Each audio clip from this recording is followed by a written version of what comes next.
അമ്മയെന്ന് ഉച്ചയ്ക്ക് എന്താ കറി ഉണ്ടാക്കേണ്ടത് പറഞ്ഞാൽ മതി, ഞാൻ ഉണ്ടായിക്കോളാം. വേണ്ട, എനിക്ക് തോന്നുന്നു ഒന്നും ഉണ്ടാക്കണ്ടാന്ന്.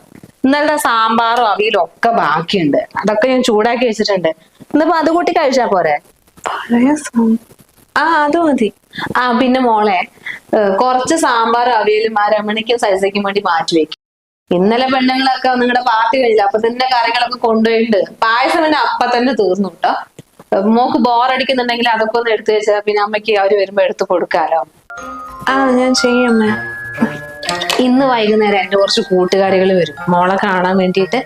അപ്പോഴേ ആഭരണങ്ങളൊക്കെ ഓരോന്നോരോന്നായിട്ട് എടുത്ത് ഇട്ടോ, എന്നിട്ട് നന്നായിട്ട് ഒരുങ്ങി നിൽക്ക്, എല്ലാവരും ഒന്ന് കാണട്ടെ.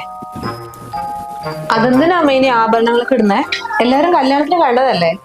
അത് കല്യാണത്തിന് എല്ലാം കൂടി ഒരുമിച്ചല്ലേ കണ്ടത്, അതിപ്പോ ആരും ശ്രദ്ധിച്ചിട്ടൊന്നും ഉണ്ടാവില്ല. ഇതിപ്പോ മോൾ ഓരോന്നോരോന്ന് എടുത്ത് ഇട്ട് നിൽക്കുമ്പോഴേ എല്ലാത്തിന്റെയും ഭംഗി മനസ്സിലാവും. അല്ലെങ്കിൽ ഇതൊക്കെ ഇപ്പൊ തന്നെയല്ലേ ഇടുന്നത്, പിന്നെ എപ്പോഴാ അതൊക്കെ ഇടുക? പിന്നെ മോളെ കാണാൻ വേണ്ടി മാത്രല്ല വരുന്നത്, ഈ ആഭരണത്തിന്റെ ഒക്കെ എണ്ണവും തൂക്കമൊക്കെ എടുക്കാൻ കൂടിയാണ് വരുന്നത്. പ്രത്യേകിച്ച് അനസൂയ ഒന്നും ഇട്ട് നിന്നിട്ടില്ലെങ്കിൽ എല്ലായിടത്തും പോയി പറയും വരുമ്പോൾക്ക് ഒന്നുമില്ല. മോളൊരു കാര്യം ചെയ്യണം, ഈ വരുന്ന പെണ്ണുങ്ങളുടെ സാരിന്റെ കളറും മുടി കെട്ടിയ രീതിയൊക്കെ അമ്മയ്ക്ക് പറഞ്ഞു തരണം. അവര് പോയ ശേഷം നമുക്ക് അവരെ പേരൊന്നും അറിയില്ലല്ലോ. അതെ, അമ്മ എന്നിട്ട് ഓരോരുത്തരുടെ സ്വഭാവം നമുക്ക് പറഞ്ഞു തരാം. ആ കൂട്ടത്തിൽ ഒരു ലതികയുണ്ട്, എല്ലാം ഉയർന്നിട്ട് എത്രയും തടിച്ചൊരു പെണ്ണുങ്ങൾ.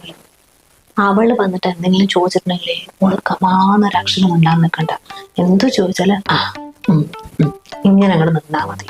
എന്താണെന്നറിയോ ചെയ്യുക, മോളെ അച്ഛന്റെ അഡ്രസ്സ് ചോദിക്കും, വീട്ടുപേര് ചോദിക്കും, നാട്ടുകാരെ കുറിച്ച് ചോദിക്കും.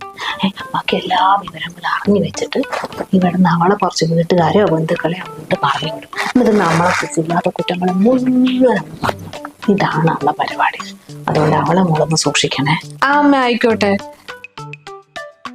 പിന്നെ ഞാൻ നേരെ പോന്നുള്ള കൂട്ടത്തില, അതുകൊണ്ട് മോളോടൊന്ന് എടുത്ത് ചോദിക്കുക. കല്യാണ ദിവസേ മോളെ കഴുത്തൊരു മൂന്നാമതിട്ടൊരു മാല ഉണ്ടായിരുന്നു, ഒരു നെക്ലസ്. അത് എത്ര പവനാ? 10 പവനുണ്ടോ? ഇല്ലമ്മേ, അത് ജസ്റ്റ് 3.5 പവനേ ഉള്ളൂ. പിന്നെ കാണുമ്പോ ഒരു 10 പവന്റെ കാഴ്ചയൊക്കെ ഉണ്ടാകണമെന്ന് വിചാരിച്ചിട്ട് അങ്ങനെ ഉണ്ടാക്കിയത്. അത് ശരി. അപ്പൊ എല്ലാം അങ്ങനെ തന്നെയാണോ? കാണിക്കാൻ മാത്രമേ ഉള്ളൂ, അല്ലാണ്ട് അതിന്റെ ഉള്ളിൽ കാര്യമായിട്ടൊന്നും ഇല്ലേ?